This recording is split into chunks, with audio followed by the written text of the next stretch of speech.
What's going on, everyone? Welcome to episode 34 of the Downtown Browntown podcast. I am your host, Downtown Brown. Today, we are going to discuss the Bucks tying up the series against the Brooklyn Nets in Game 4 in Milwaukee. Bucks taking this one 107-96. 2-2 series now, best out of three. Doesn't get much better than that. Obviously, the Bucks falling down 0-2. Just not playing well, not playing with much energy, and we've completely flipped the series, and we've got a lot of the momentum in our favor now. I mean, Bucks playing really hard these last two games. Obviously, being at home certainly helps that case. Having that home full capacity crowd behind your back to pick you up and give you some extra energy. Clearly, that helped the Bucks in these last two games here. That was certainly the case earlier today. So let's just go ahead and get right into it. Before we start, just want to remind everyone to make sure to subscribe to my YouTube channel if you haven't already, and make sure to follow me on Instagram and Twitter as well. Instagram, I'm at downtown_brown33, and Twitter, I'm at downtown_brown, all lowercase. All right, so let's get right into it. First quarter, absolute bloodbath. I mean, both the Brooklyn Nets and the Milwaukee Bucks just playing a lot of playoff style basketball and playing really tough. The Nets took a early 9-2 lead. Bucks just couldn't get really anything going offensively. Their first three possessions, I really like what they tried to do. They moved the ball around well. Drew had one bucket there in the paint, and he had another opportunity in the paint that he just couldn't finish. And I think the other one was something with Giannis in the paint as well. I mean, we were just getting good opportunities. The Bucks came out moving the ball, running some screens off the ball as well. Which is clearly what they need to do. We all know that the Bucks play their best on offense when they're moving the ball around and having a lot of people move off the ball, set screens, get guys open, and create good opportunities. And clearly that's what the Bucks were doing from the get-go. And even though it didn't reflect in the score with a 9-2 lead early on by the Nets, gotta love what the Bucks were producing offensively. But in terms of that, then, the Bucks it was kind of an ebb and flow game at that point. The Bucks were able to rally and get a lead there. Just some really nice basketball, getting Giannis easy opportunities at the basket, having him set screens off the ball, getting Middleton some open shots. I mean, really, those two guys were really picking us up on offense early on in the game as Drew Holiday was struggling a little bit. And obviously PJ Tucker as well. I mean, what a performance for PJ in this game, both offensively and defensively. I mean, this could be somewhat called as the PJ Tucker game because his impact on the game on both sides of the floor was just outstanding. I mean, 29 minutes for PJ, 13 points, 5 for 8 from the field, 7 boards, 1 assist, 1 steal. I mean, he just played fantastic. I mean, he was hitting that corner three like we all know that he can do. 3 of 6 from 3 in the game for PJ. Even later on in the game, he had a really nice a pump fake and drive and a little floater off the backboard. I mean, just a huge game for PJ. We'll get into him a little bit more as we progress here. But again, I mean, PJ's offense was something that we needed, as we were all saying this after the first two games. It's like, other than the Bucks, like big three and really Giannis for the most part, we'll say first 3 games, like Giannis, Middleton were the ones that were giving you the most production on the offensive end. After that, we weren't getting much consistently from anyone else. So we needed some other guys to step up, and PJ Tucker certainly stepped up big time on the offensive end and just hit some really key threes early on in that game to keep the Bucks in the game. I mean, it was really ebb and flow. I mean, after the first quarter, Bucks are down 3 points, feeling pretty good after that. I mean, the Nets were playing well. Both Kyrie Irving and Kevin Durant were playing well to start. And even Joe Harris had a shot early on. He really struggled in game 3, 1 of 11 from the field. So they clearly wanted to get their guys some good looks and try and get Joe Harris involved early on in the game, and they certainly did that. I mean, Joe Harris didn't end up with a great game, only 8 points for him, 3 of 8 from the field. But early on, clearly that was in their game plan to try and get him some open opportunities because he's obviously was the best 3-point shooter in the league this season from a percentage perspective. So again, it was a tough battle in the first quarter, and Bucks played some nice defense and making things hard on Kevin Durant. I mean, PJ Tucker again was just dominant on the defensive end. Thought finally he didn't really get like too bad of a whistle in this game. I mean, that one call, I think it was maybe in the second or third quarter where he clearly blocked Kevin Durant and looked like it was all ball. I mean, that was a bad call, but other than that, PJ Tucker finally got a decent whistle. He was really getting physical with Kevin Durant throughout the whole game, but they weren't calling a lot of them. And it was nice to see because, I mean, yeah, some of those maybe were borderline fouls, but it's the playoffs. I mean, you got to let these guys play a little bit. I mean, it's physical basketball. I mean, it's not like PJ Tucker was just hacking him every single time. He was just getting up in his face and getting physical and playing some tough defense. And Kevin Durant clearly thought he was getting fouled on pretty much every one of those opportunities, but got to tip your hat to PJ Tucker in this game. If it weren't for him, I mean, the Bucks probably aren't winning this game. So, I mean, probably still maybe, but whatever, it doesn't really matter. PJ Tucker still played really, really well in this game. And it was just nice to see him especially have some effectiveness on the offensive end because we really needed some other guys to bring it. So second quarter comes and, the Bucks had control of a lot of this quarter. Shots were really starting to fall. Bucks were just knocking down threes at will. They were 5 for 9 at one point earlier on in the second quarter, I believe, just really hitting some nice 3-pointers. I mean, about time that we start to get some threes to fall in this series. I mean, we have just shot the ball horrendously from the 3-point line throughout the whole series. But tonight, I mean, certainly a lot better for the Bucks. 13 for, that's free throws. Never mind. 16 for 47. So 34%. That's not bad. You'll take that. I mean, 16 made 3-pointers. That's really the most important thing. Like, yeah, the percentage, it's a little bit below where you want it to be at that 40% mark, but hitting 16 threes in a playoff game, that's huge. So, I mean, that it's going to be tough for the Bucks to lose a lot of games if they're hitting 16 threes. So that was really, really great to see. Chris Middleton knocking them down in that second quarter. Brook Lopez hit a deep one. Drew's shot was starting to fall a little bit more. Like, again, PJ Tucker, even Giannis hit a 3-pointer in the second quarter. So it was really the story of that second quarter, besides what we're about to get to, was really just the Bucks just starting to finally knock down some open shots, and it really carried them through the game. Forgot to mention Pat Connaughton as well. He had a great game and really shot the ball well from the 3-point line as well. 2 for 5 for Pat. But obviously, the big thing that happened later on in the second quarter is Kyrie Irving ends up spraining his ankle and did not return for the rest of the game. So he was driving to the basket and put up a little floater, and I think he missed it. And then Giannis kind of got up into his landing space a little bit. I'm not saying that he intentionally did that or anything. I don't think he did that at all. But he just got up in there, unintentionally, and Kyrie Irving ended up landing on Giannis's foot. Total accidental thing from my perspective, and obviously turned his ankle pretty good and was in some serious pain.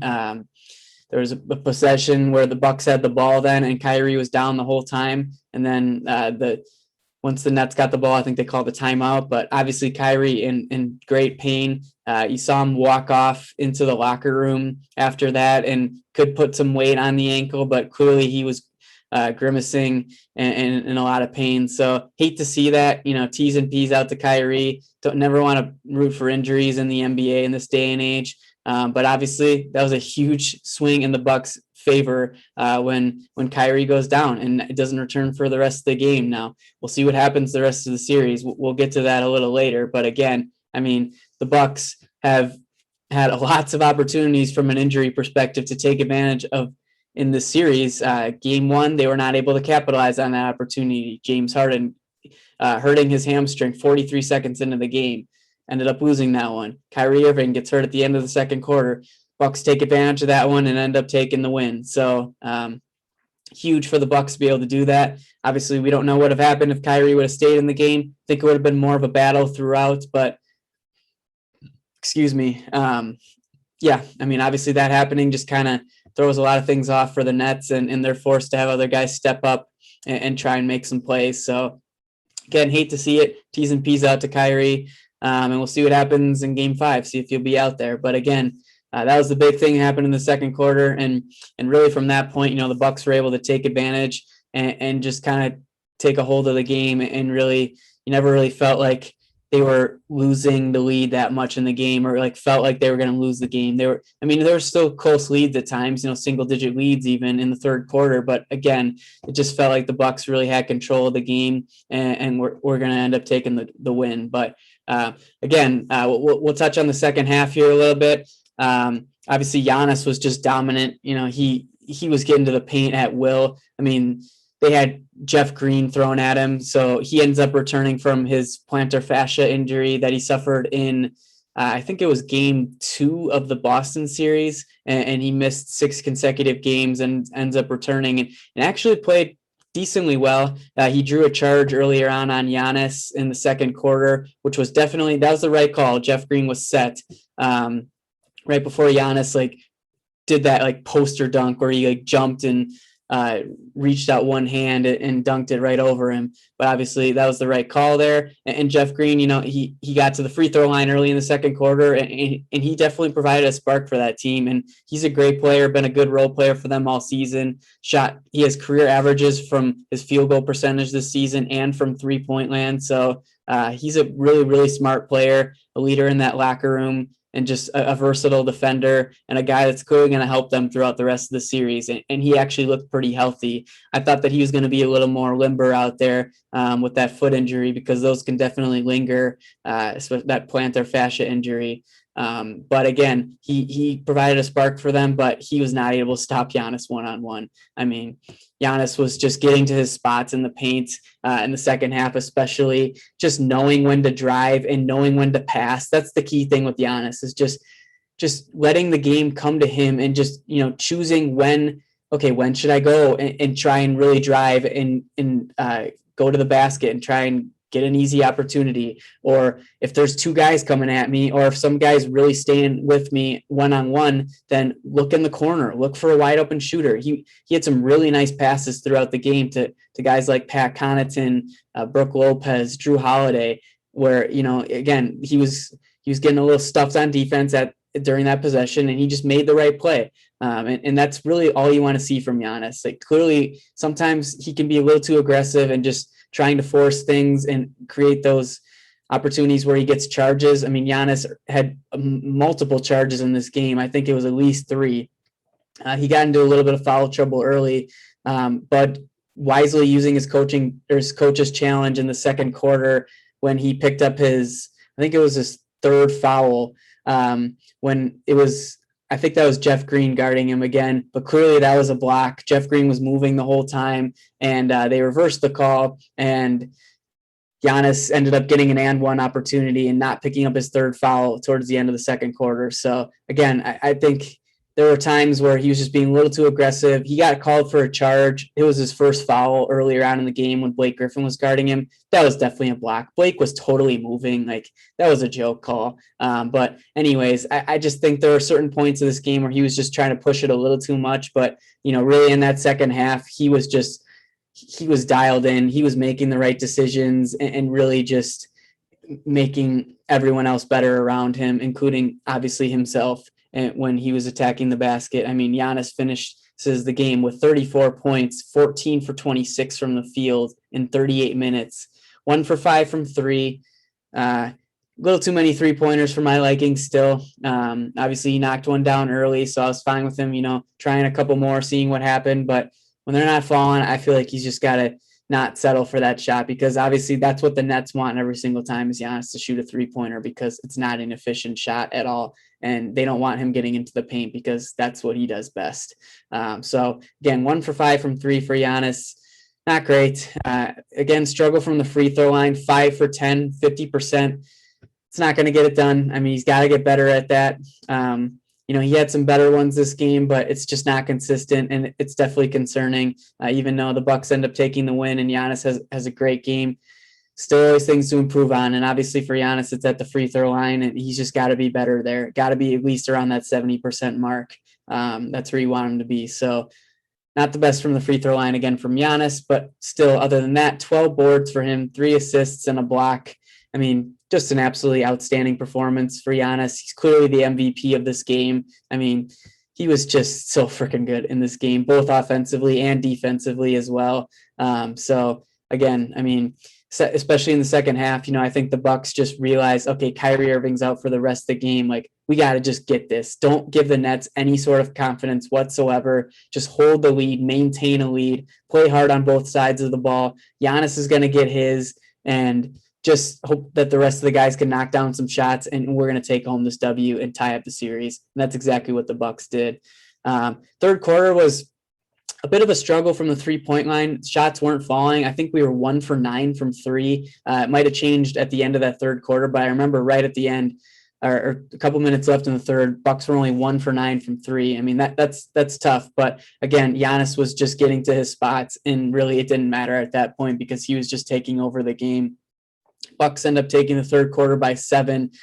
So they were up 5 at half. So 7. So they were up, 12 going into the third or into the fourth quarter. So you really felt good with that. And obviously it got to 9 at that one point in time, but right at the end of the third when KD hit a driving layup, I believe. And then Chris Middleton hits a tough 3-pointer with 1.5 seconds left in the third quarter to get the Bucks up by 12. That was just a great confidence boost for the whole team. I feel like the Nets were kind of going on a surge towards the end of that third. KD was starting to make shots again. He had a big third quarter. I think he had like 16 points or something like that in the third. He was really playing well. But again, Chris hitting that 3 at the end, he was triple teamed on that play as well, which is crazy. I mean, they weren't all like right in his face, but there were 3 guys right around him, and he just nails a crazy 3-pointer, gets the Bucks up by 12. And really, I think that was huge. I mean, 9-point lead going into the fourth, not bad. You'll take it, but it's single digits, and the Nets are definitely going to be feeling better about themselves if it's only a 9-point deficit. But just Chris hitting that 3 at the end of the third really it gave a boost to the whole Bucks team. And really from there, the Bucks just kind of carried over a double-digit lead throughout the whole game. And the fourth quarter kind of said it all at that point. Never really felt like the game was getting out of hand. The Bucks end up winning a game by 11. They lost the fourth quarter by 1, but I mean, they were up by 19 at one point in the third or in the fourth. The Brooklyn Nets actually pulled their starters with, I believe, like 4.5 minutes left in the game when it was only around like a 13, 14-point lead for the Bucks. It was actually kind of interesting. It looked like Steve Nash was pulling in all his bench guys with around 5 minutes left. But then the Nets cut it from like 17-ish to like 13. And then it looked like they were going to keep the guys in, but then the Bucks quickly got it, I think, to like 16 or something like that. And then Steve Nash brings out all their guys and waves the white flag and took them all out. And obviously the rest was history there. So really just an outstanding performance by the Bucks throughout the whole game. Just, again, really nice to see them play with some energy and play some really, really tough defense. I mean, the defense was non-existent in games 1 and 2. And if the Bucks are going to win the series, their defense has to carry them. I mean, their offense is going to come and go, and they're going to be able to hang with the Nets for the most part from an offensive perspective.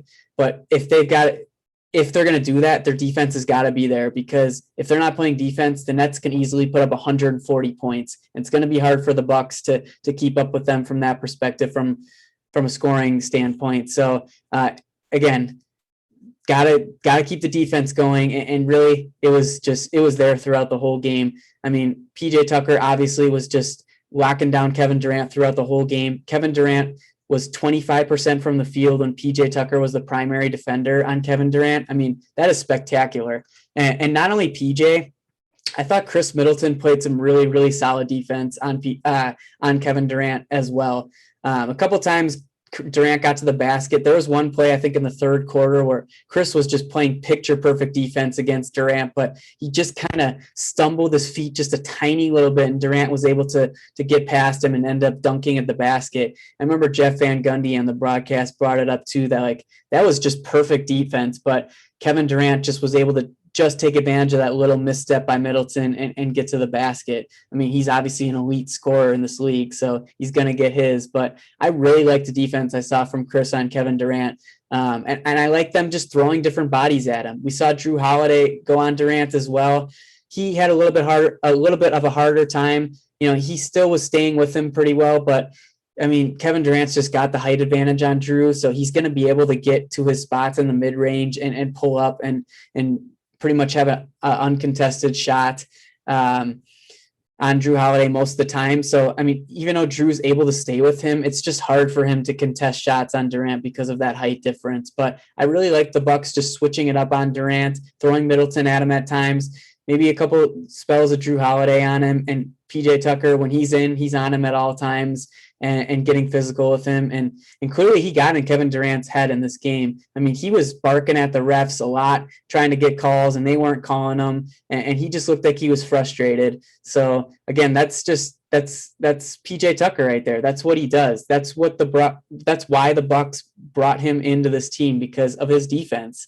And he's been one of the best defenders on Kevin Durant in the last few years. And to have him on our team is just such a huge advantage for the Bucks. So again, just couldn't be more impressed with how PJ played in this game, both offensively and defensively.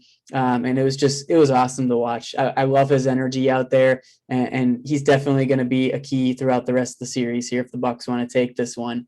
Let's touch on Pat Connaughton a little bit. I thought he played absolutely fantastic. Obviously, at one point, I think it was in the third quarter, he got just drilled in the face by Joe Harris. Definitely looked like it was unintentional. There was just going up for a rebound, and Joe Harris just slapped him right in the eye. No foul called there. I mean, obviously, it should have been, but it might have been something tough to see by the refs. So whatever, it is what it is. Obviously, Pat was frustrated about it, and his eye was definitely all messed up.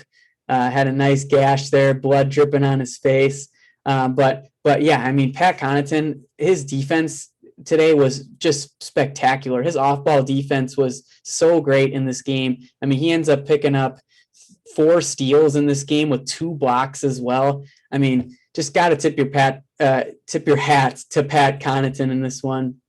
Just really, really played well. And he kind of filled in that Dante role that we've been missing since he went out with the injury in the Miami series. And you know, Dante, clearly his best traits from a defensive perspective are off ball, just being able to get in those passing lanes and pick up some steals. And Pat really looked like Dante out there today. And it was just awesome to see. I mean, we need our bench guys to step up with Dante out. I mean, the Dante injury is more impactful than probably most of us thought it would be. You know, it's just tough to lose a guy like Dante he's just a playable player. You know, he's a guy who you can give 25 to 30 minutes in any of these games, and he's just going to make solid plays. I mean, obviously his offense is a little erratic at times, and if he's not now knocking down shots, it's tough sometimes to have him out there. But clearly his energy on the defensive end, he's very, very good in terms of rebounding the basketball and just getting in the right spots on offense. So, you know, just losing a guy like Dante, who's going to play around 30 minutes a game, who's just a solid player who can play in any of these games, that was a big loss for the Bucks. A starting player on this team, I mean, it was a bigger loss than I guess I even anticipated. So, you know, obviously those minutes got to go somewhere else. And really, Pat Connaughton was one of those guys who really needed to step up, and he really struggled in the first 2 games. I mean, obviously most of our guys just didn't even have energy in those first 2 games. But again, Pat's a guy that we really, really needed to step up, and he certainly did that tonight. 22 minutes for Pat, 8 points, 2 for 5 from the field, all of his shots being 3-pointers, hit both of his free throws, only 2 boards, which is a little unlike him, but doesn't really matter. 3 assists, again, 4 steals, 2 blocks. I mean, just absolutely amazing performance by Pat, and really his defense just was the best part of it for me. I mean, there was just so many times where he was just getting in those passing lanes and deflecting passes, just picking up loose balls, stealing the ball from other guys. I mean, that's just what you need from Pat Connaughton. We need him to be able to play in this series. 15 to 20 minutes a game would really be ideal for Pat. And he obviously played super well tonight, shooting 40% from 3 as well. I mean, that's a Pat Connaughton game that we really need, and we could really use the rest of the series. So just got to tip your cap to Pat Connaughton in this one, and I really hope that he continue this throughout the rest of the series, because he was just very vital in this game. And when he was out on the floor, the Bucks just dominated. I mean, his plus minus was plus 23. So the Bucks won Pat Connaughton's 22 minutes by 23 points. I mean, that's huge. I mean, obviously in a win, a lot of your guys are going to have positive plus minuses, but still, I mean, look at Drew Holiday's was only plus 5. Lopez's was 0. I mean, PJ Tucker is plus 14, Middleton plus 17, but Pat plus 23. I mean, just amazing performance by him. And we really, really need him to continue this throughout the rest of the series. So again, just couldn't be more impressed with how Pat played today. Again, let's talk about Jrue Holiday a little bit. He played better in this game. I mean, still struggled from the field a little bit. 14 points for Jrue in 37 minutes, 6 for 16 from the field. Not great. You'd like him to be a little closer to 8 for 16, right around that 50% mark. Hit 2 of his 7 3-pointers, 3 boards for him, 9 assists, and that was it for Jrue. He's just having a little bit of a hard time finding his way in this series. I think some of it, to be honest, is just that Chris and Giannis are taking a lot of shots, especially in game 3. And I think Jrue's just having a little bit harder of a time just finding his rhythm and just, knowing when he should be aggressive and try and put up some opportunities versus, being more passive and trying to get other guys involved. I mean, Chris and Giannis obviously in game 3 took so many shots in that game and accounted for I think it was 79 or 80% of the Bucks points in a playoff game, which was the most in NBA history, by the way, which is just a crazy stat. But again, I think it's just a little carryover from game 3. I mean, he still put up 16 shots in this game, which is a good amount for Jrue, more than Chris Middleton even. But still, I just think he's just a little bit out of his rhythm and just having a hard time knowing when to attack.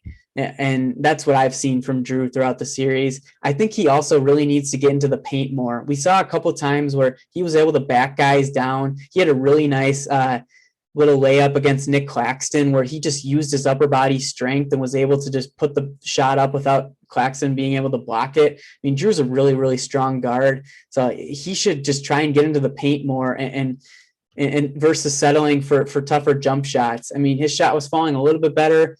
But still, I really like to see Jrue attack more in the paint and just try and get some opportunities, some easy layups. And we saw that a few times in this game, but I think that's really where Jrue can be most effective in this series is trying to get to the paint more versus being a jump shooter, especially when Chris Middleton is on. So again, a better game from Jrue. I thought he played better defensively as well.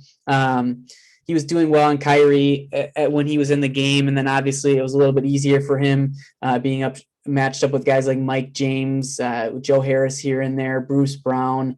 So again, I thought Jrue played a lot better as well on the defensive end, and his offense is just not quite there right now, but I'm not too worried about it. I mean, he obviously hit the biggest shot or bucket in the game of game 3 and knew when to attack at that point in time, but I just think he's a little bit off rhythm right now and just trying to find his way in this playoff series. So look to see a little bit more aggressive Jrue throughout the rest of the series. And hopefully he tries to pick his spots better and really drive to the paint more and just take advantage of his strength, because I think he's stronger than pretty much all of these Brooklyn Nets guards, maybe outside of Bruce Brown. So again, I think he can really, really take advantage of that and just be more of a dominant presence in the paint. So look to see more of that in the rest of the series from Jrue Holiday.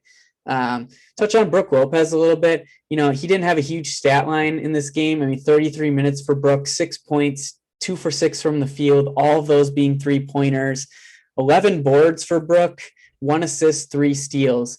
I mean, again, obviously he had a lot of rebounds, and not only the 11 rebounds, pretty much like every missed shot by the Nets, he was just clearing guys out and just really giving the Bucks an advantage on the rebounding game. I mean, his size is just unmatched for the Brooklyn Nets. They can't contend with his size, and he's really just making it easy for the Bucks to rebound. And rebounding is huge in this series.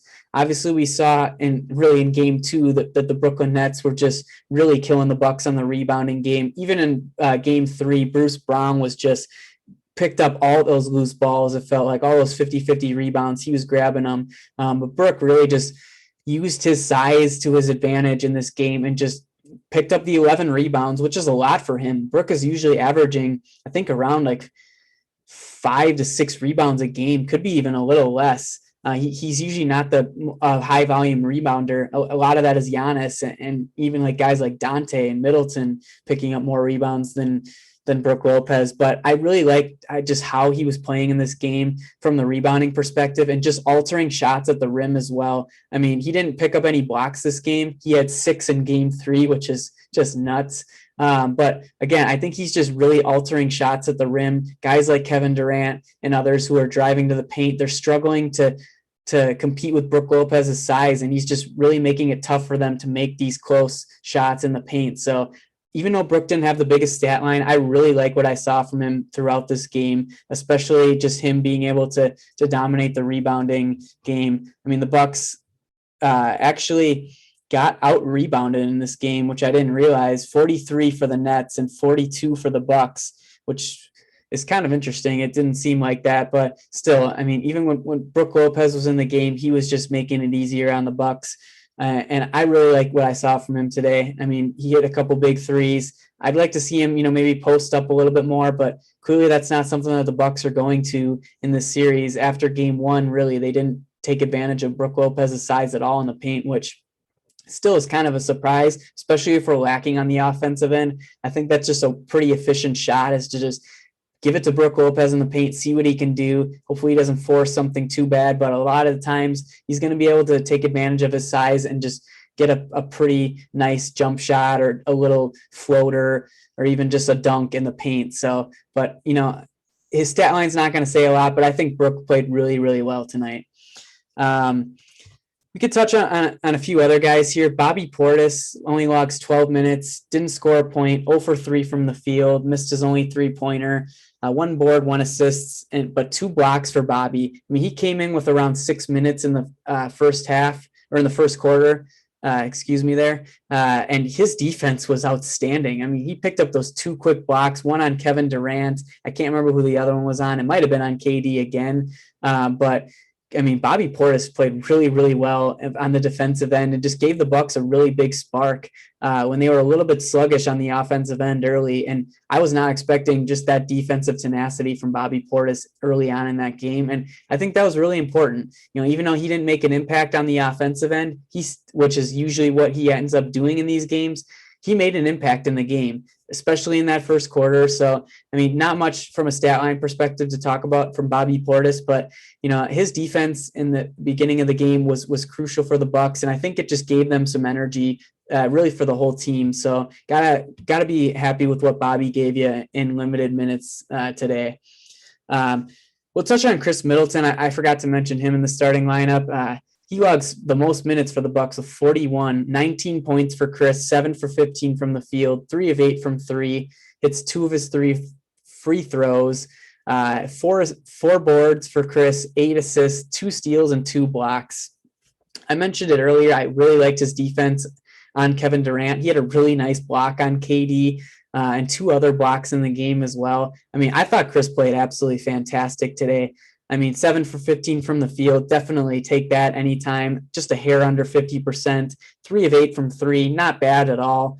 Hit some big ones, especially that one at the end of the third quarter that I mentioned earlier on. But I just really like what I saw from Chris, really from just the whole perspective of the game, both offensively and defensively. I just thought he played extremely well. 8 assists for him as well. I mean, that alley-oop he had to Giannis was just awesome to see. We've obviously seen him struggle with that alley-oop pass, and he's forced it a little too many times to Giannis in the past. But I mean, I just thought he was in control and played really well in the game and picked his spots on offense, wasn't forcing things too much, only 15 shots for him. And I just thought he played fantastic and really hit some big shots for the Bucks in this game. So again, I really like what I'm seeing from Chris their last 2 games, and we really need him to be consistent in game 5 on the road, because if Chris Middleton plays well, really tough to beat this Bucks team. If he doesn't play well, it's a lot easier to beat this Bucks team. So Chris is very, very important, and he's kind of the X factor for this team, as I just said. So really like what I saw from Chris, and he's got to be big in game 5 if we want to win this one. We'll touch on Bryn Forbes a little bit here. Much better performance for Bryn. 8 points in 13 minutes. 10 points in 13 minutes. 2 for 6 from the field. All of those being 3-pointers. Hit both of his free throws. 2 boards, 3 assists. Oh, sorry, I'm reading Pat Connaughton's. My bad. 1 rebound, 1 assist for Bryn. And obviously the shot was falling a little bit more for him, 2 for 6, 33%, not great. Obviously he's better than that. He shot 45% from 3-point land throughout the season, regular season, fourth in the NBA that was. But still, Bryn Forbes hit some nice shots. He got fouled on that 1 3-pointer where he made all of his free throws. So again, I really like what I saw from Bryn Forbes. At least he gave some energy and just hit some shots. That's what we need him to do. I mean, he's almost been unplayable earlier on in the series. I mean, he's just been getting targeted on the defensive end, especially in those first 2 games in Brooklyn. Kyrie Irving was going at him every single time Bryn Forbes was out there and just absolutely cooking him. And at that point, he wasn't making shots in those 2 games, so he wasn't getting many minutes, and he wasn't unplayable, but he just wasn't giving the Bucks anything in those first 2 games. And even in game 3, he didn't do too much, but this game, 10 points for Bryn, I'll take that any day. Just need some bench scoring. We can't rely on Giannis and Chris to score 80% of our points and win a game. It's very, very tough to do. And the Bucks are fortunate to get game 3. But again, just need some production from these bench guys, and 10 points for Bryn, I'll take that any day. Definitely happy with it. And obviously, it was a little bit better because Kyrie Irving wasn't in the game, so he wasn't targeting Bryn Forbes as much as they were in the first 2 games. But again, I really like what I saw from Bryn. Hit some shots, 10 points, 4 for 5 from the free throw line. Got to take that any day of the week. And hopefully he can continue to make shots because we're going to need him throughout the rest of the series. So again, solid game for Bryn Forbes. We'll touch a little bit on Thanasis here. Obviously, we saw Thanasis come in at the end of the first quarter for 1 defensive possession. And then I think it was the second quarter again where he came in for, it was the second quarter where he came in for the last defensive possession. Obviously, we saw in game 3, he came in, I think it was at the end of the third quarter, and blocked that shot. And just, the impact he made, I think he was in for 25 seconds in that game. The impact that Thanasis can make in 25 seconds is nuts. Just the energy, the pure energy that he gives. I really thought it was funny where Jeff Van Gundy was mentioning in this game that he's never seen a guy just run as fast off the bench to get into the game like Thanasis does. The guy's just a freaking Energizer bunny.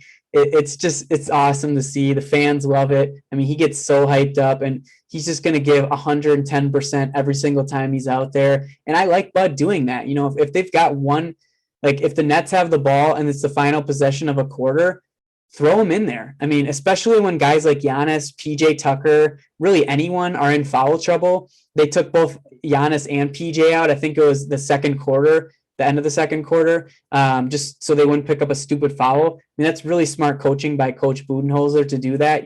We had a couple guys in foul trouble in this game. PJ picked up some early fouls. Giannis had 3 fouls. Drew Holiday also picked up a few as well. He had 4 at one point in time earlier on in the third, I believe. So obviously the Bucks were struggling a little bit from a foul trouble perspective. But, again, anytime the Nets have the final possession in a quarter, maybe unless it's the fourth quarter, the last possession when the game's on the line, you got to throw Thanasis in there. He's valuable in that role. You got to use all the tools that you have on this Bucks team. Even, all the guys at the end of the bench, if they're usable at all. Obviously, most of them aren't, but Thanasis obviously has a role there, and clearly he gave him something. Kyrie Irving just crossed him bad at the end of the first quarter, but he fell like he was on the ground a little bit, but he was still able to actually contest that shot pretty well, and Kyrie ended up missing it. So again, Thanasis has a role in the series, even if it's a 24 seconds at the end of a quarter. You got to use him in that opportunity, and I like that Coach Bud is doing that. Now, I think that Thanasis even could play a little bit of a role in this series, expanding from that just end of the quarter possessions. I think that he could be used maybe even in a role on the road where just a couple minutes, give him a shot, see what he can do. He's obviously going to make an impact defensively, and offensively he doesn't have much, pretty much plays that dunker role, but just see what he can do. I'm not saying that we should do that, but if we're really struggling, not playing hard or something like that, I think Thanasis has a role and really any series, just very, very limited. But again, I like the role that he's playing right now, and hopefully Coach Bud continues that.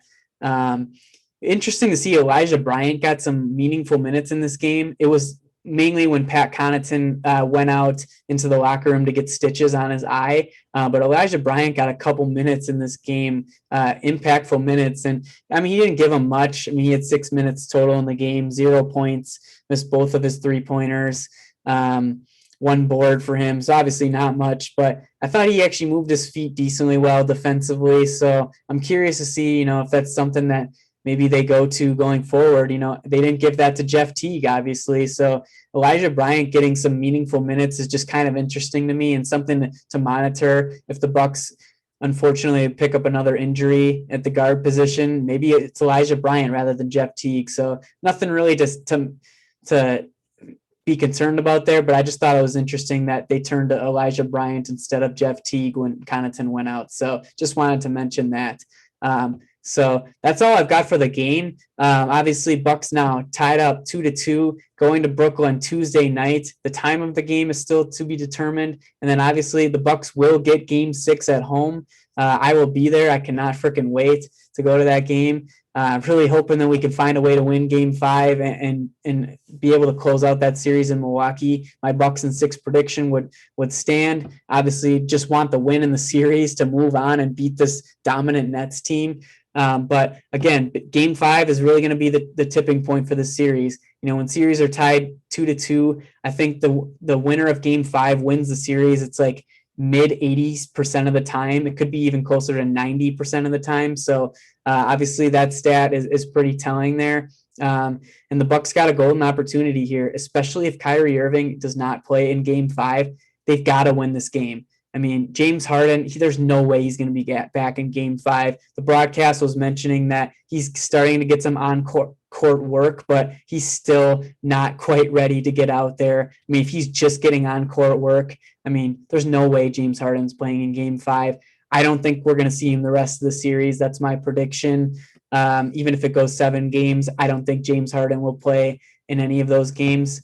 Obviously, they get Jeff Green back. That's certainly a boost for them, but if Kyrie Irving misses any games after this game, Bucks got to win the series. It's their series to lose at this point. If he's back, then yeah, it's going to be tough. Obviously we saw what the Nets did against the Bucks in Brooklyn in games 1 and 2. So not saying you'd expect the same thing. I certainly would expect the Bucks to play their ass off versus not giving any energy in those first 2 games. Now that the series is tied 2-2, they are going to play hard. I would be shocked if that doesn't happen. But it's just going to come down to shots falling and playing good defense again, staying out of foul trouble, and just moving the ball on offense and generating some off-the-ball screens and getting Giannis off the ball, moving around and getting him some easy opportunities at the basket, guys picking their spots. It's just going to come down to all that stuff that we all know that it's come down to for this whole Bucks season, game to game. So again, if Kyrie Irving misses this game, we have to win this one and be able to close it out in 6. I mean, who knows? He could be back in Game 6 and just miss Game 5. We don't know. I honestly don't think he's going to play in Game 5. I mean, ankle injuries, sometimes guys come back from those pretty quickly, even like a nice sprain. I'm curious to see if he gets an MRI or whatever, what the diagnosis is, if it's like a grade 1, grade 2 or whatever. But again, it looked like it was pretty painful, and I don't expect him to play in Game 5. So if that's the case, Bucks got to take that game. I mean, Kevin Durant clearly was struggling in this game, being the only star out there for the Nets. Yeah, I mean, he had still if you look at his stat line, you're like, oh, he had a pretty good game, 28 points in 42 minutes, 13 boards, 5 assists, 1 steal, and 1 block, but he did not shoot efficiently at all. 9 for 25 from the field, 1 of 8 from 3.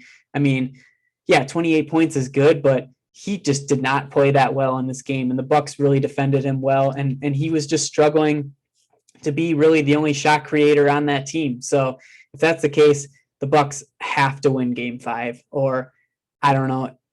I don't know. If they can't win Game 5, then I don't know what to tell you. But obviously, that's going to be the biggest news that we're going to be waiting for to get ready for Game 5 in Brooklyn on Tuesday. And it's going to be a battle. Again, I don't think Kyrie's going to play, so I think the Bucks just got to take advantage of this opportunity. They have to win this game, come home to Milwaukee, and who knows? Hopefully Kyrie's out again. I mean, obviously you don't want it to be this way, but I mean, if the Bucks catch a break from an injury perspective, I'll take it any day. We just need to win this series somehow. If this is how we got to do it, I'm fine with it. So again, got to take advantage of this one. If he's out, we got to win game 5 and be able to close it out. So that's all I've got for you guys today. I hope you enjoyed it. Again, make sure to subscribe to my YouTube channel if you haven't already. And can't wait to watch game 5. I'll be posting a video either that night or sometime Wednesday to recap game 5. And just can't wait to see how the series plays out. Thanks again, guys, and go Bucks.